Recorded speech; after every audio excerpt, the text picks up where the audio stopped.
Hello everyone, welcome to प्रथम academy. तो आज हम बात करने वाले हैं महिला पर्यवेक्षक जो एग्जाम हुई है मध्य प्रदेश में उसके एक्सपेक्टेड कट ऑफ के बारे में। तो ये जो एग्जाम थी, जैसे कि हम जानते हैं कि 6 मार्च से एग्जाम शुरू हुई थी और अब 13 अप्रैल को इसका लास्ट पेपर हो चुका है।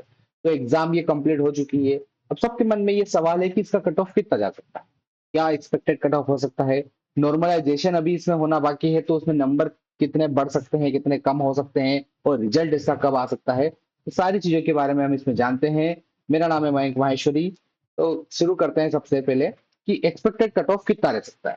तो अगर हम कट ऑफ के बारे में बात करें तो पहले हमें इसका एनालिसिस देखना पड़ेगा कि इसके पहले कितना कट ऑफ गया था, क्या ट्रेंड रहता है और कौन कौन सी चीजों पर कट ऑफ डिपेंड करेगा।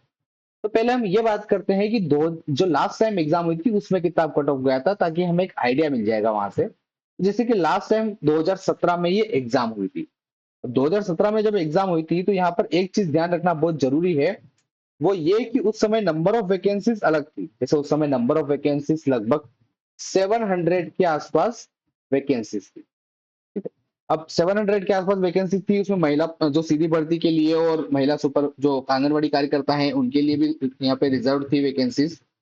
तो उस समय का जो कट ऑफ था, जो सीधी भर्ती अगर बात करें तो सीधी भर्ती में लगभग 149 के आसपास कट ऑफ गया था। उसी तरीके से आंगनबाड़ी कार्यकर्ता के लिए 132 कट ऑफ गया था। ओबीसी कैटेगरी में 146, आंगनबाड़ी कार्यकर्ताओं के लिए 128, एससी कैटेगरी में 140, आंगनबाड़ी कार्यकर्ताओं के लिए 123 और एसटी कैटेगरी में 134 और आंगनबाड़ी कार्यकर्ताओं के लिए 107। तो इस तरीके से ये 2017 का कट ऑफ गया। अब एग्जैक्टली इतना तो हम कट ऑफ अभी नहीं ले सकते, क्योंकि कई सारी चीजें चेंज हो चुकी है, कई सारे मैटर चेंज हुए हैं।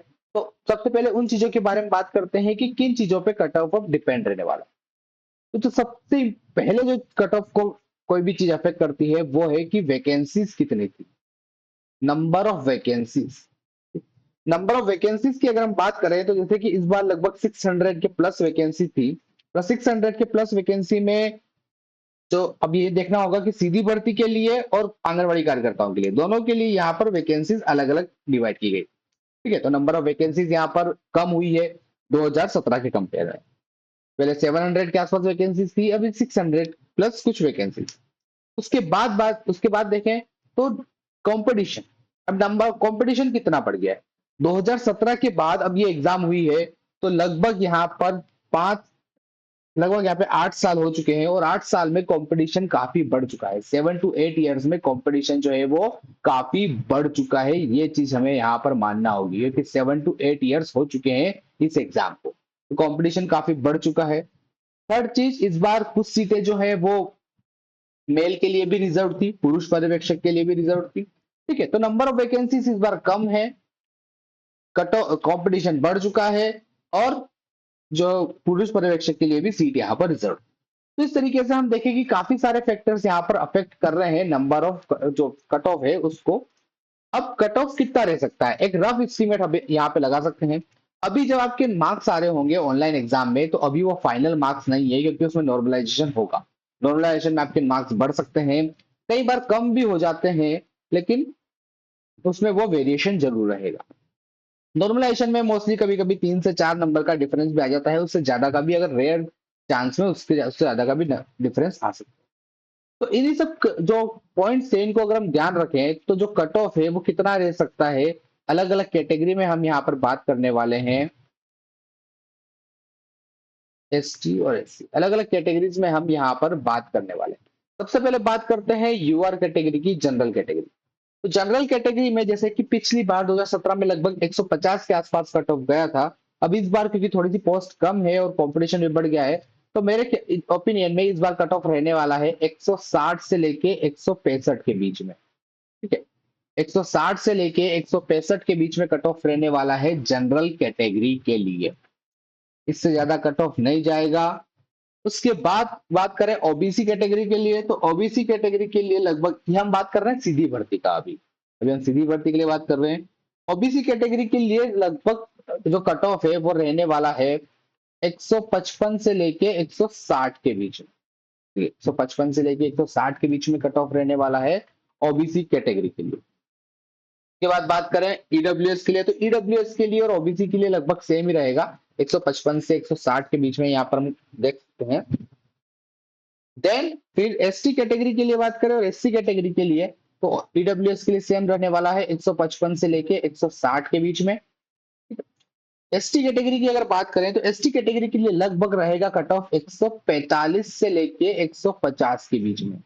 145 से लेके 150 के बीच में कट ऑफ रहने वाला है एसटी कैटेगरी के लिए। और एससी कैटेगरी के लिए रहेगा लगभग सेम है, थोड़ा सा इसमें ज्यादा डिफरेंस नहीं रहेगा, वही हम मान सकते हैं 145 से 150, 2-3 नंबर का उसमें डिफरेंस हो सकता है। तो ये चीज हमने देखी यहाँ पर कितना कट ऑफ रह सकता है।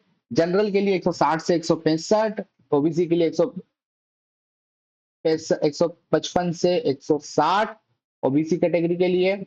उसी तरीके से ईडब्ल्यूएस के लिए भी सेम, एसटी कैटेगरी और एससी सबके लिए हमने यहाँ पर देख लिया।